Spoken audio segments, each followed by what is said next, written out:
माणसं येतात, आम्हाला तुम्ही असं समजू नका. मी मोहोळ जिंकलो, आम्हाला माडा जिंकला. आता नगरपालिका अनिल दादा आहे. फक्त एवढीच विनंती करतो, संभाजीराजे आपल्याला करतो, नागेश काका आपल्याला करतो, नगर विकासाचं सुंदर खातं आज शिंदे साहेबांकडे. मला अडचण होती, तुतारी घ्यावी लागली. सकाळी गेले की मी शिंदे साहेब, त्यांना माहिती आहे त्यांची बी तीच गत आहे, राजे बी आमचेच आहे. मंदिर समितीत बरखास्त होऊ दिले नाही, कारण समाज आमचा तिथं पाहिजे.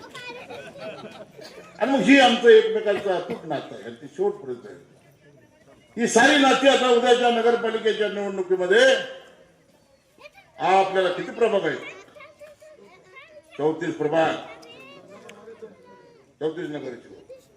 मी तर आबा ठरवले या आभारीनं शिंदे भादरना. हा पक्का इच्छा. हा माझ्या रक्तात बाबासाहेब आंबेडकरांचं रक्त आहे, लक्षात घ्या. मी बाळासाहेब ठाकरेच्या तालमीत तयार झालेला शिवसैनिक आहे, लंगोट लगा के तयार आहे. या मैदानात फक्त नगरपालिकेच्या निवडणुका जाहीर होऊ द्या. पहिली तो बाबा मी टाकतो, तुम्ही फक्त एकत्र या, थोडा खिशाला बी हात घाला. जसं आपल्यासाठी केलं तसं 34 नगरसेवक निवडून आणण्यासाठी मला खात्री आहे ना, तुमचा पराभव आहे. पण उद्याचा जर विजय आपल्याला बघायचा असेल तर हे 34 पैकी किमान 25 शिलेदार नगरपालिकेत जाणं गरजेचं आहे. आम्ही मोहोळमध्ये आणतोय आणि तुम्हाला मोहोळचा नगराध्यक्ष आणि नगरसेवक दिसतील. मोहोळच्या जिल्हा परिषदेमध्ये माझ्या नेतृत्वाखाली लढल्या जातील.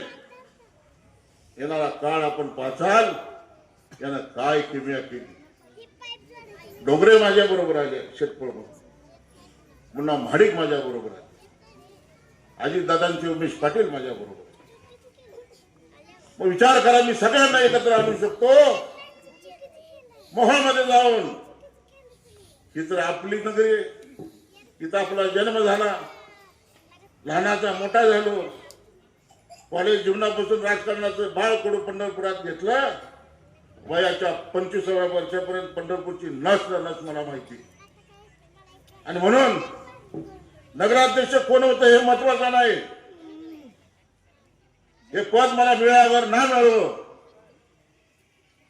परंतु या नीच आवडातीचा जर पराभव करायचा असेल तर काका, तुमचं आडनाव भोसले, छत्रपती शिवाजी महाराजांचं आडनाव भोसले होतं.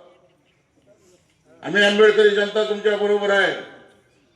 हा राजू खारीचा वाटा उचलतो, कारण आम्ही आता दोघांना विधानसभेचं बिल आहे.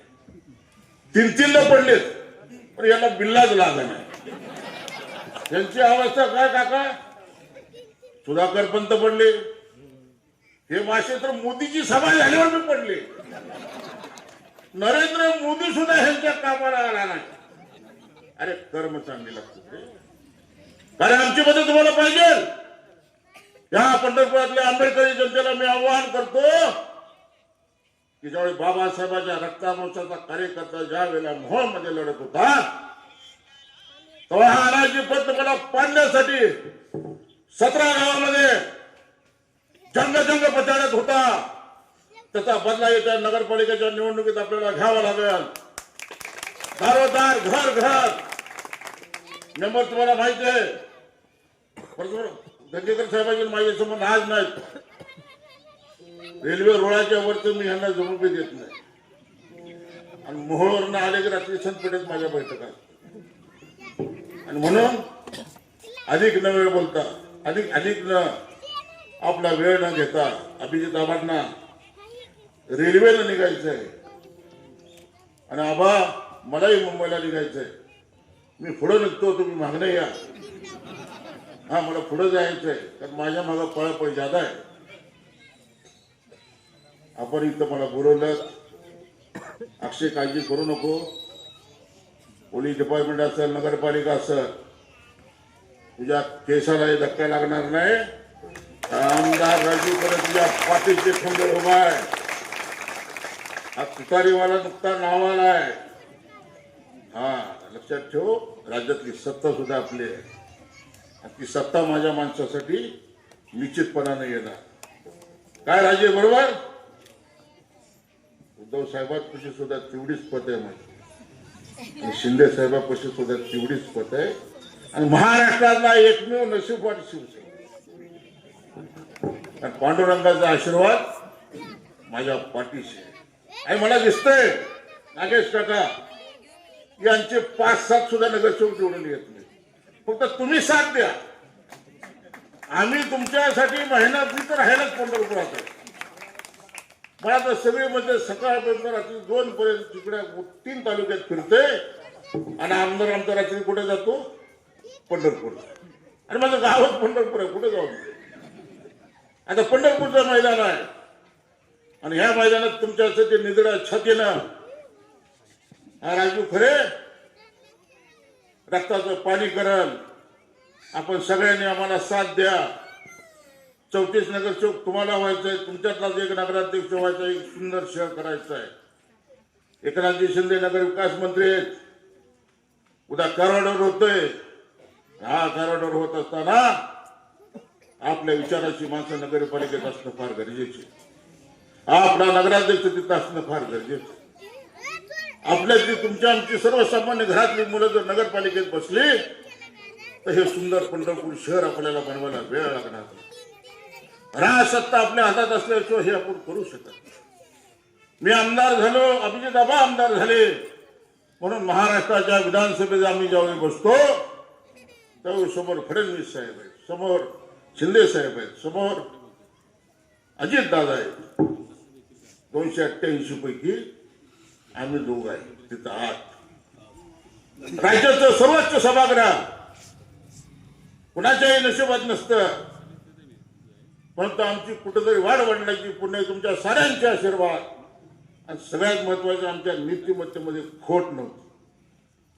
आबा तुलाही आणि माझ्याही नीतिमत्ता एवढी आमची चांगली होती की महाराष्ट्राच्या पवित्र अशा सभागृहामध्ये आम्हा दोघांना आमदार म्हणून निवडून येण्याची संधी मिळाली. आणि पापी लोकांना तिकीटही मिळालं नाही. उतार्याचा प्रचार करावा लागला.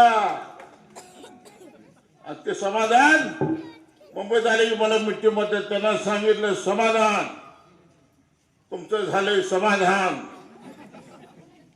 नगरपालिकेच्या निवडणुकीत तुम्ही मंगळवेढ्यात थांबा. पंढरपुरात सगळे हिसाब आम्हाला चुकते करायचे. आणि म्हणून या जगदंबा मातेला कधीची विनंती करतो की बाई दार उघडाचा दार. या पापी लोकांचा नाश करण्यासाठी, एक भ्रष्ट राजवट उलटून लावण्यासाठी, परिचारकाच्या जोखंड्यातून नगरपालिकाची सुटका करण्यासाठी या साऱ्या लेकरांना बळ दे एवढी आशयाची मागणी मी आपल्या सगळ्यांना करतो. घराघरात, गल्ली गल्लीत, बोळा बोळामध्ये, 34 वार्डामध्ये आम्ही मताचा जोगवा करण्यासाठी येतोय. आपण सारे नेत्यांनी एकत्र या. आपण सगळे एकत्र आलो तर मोहोळमध्ये काय किमया करू शकतो हे मी दाखवलं. आता आपण सगळे एकत्र इथे येऊ आणि पंढरपूरचा नगराध्यक्ष, पंढरपूरचे नगरसेवक आपल्या विचारांची करू. एवढं बोलून मी आपली रजा घेतो. जय हिंद, जय महाराष्ट्र, जय भीम.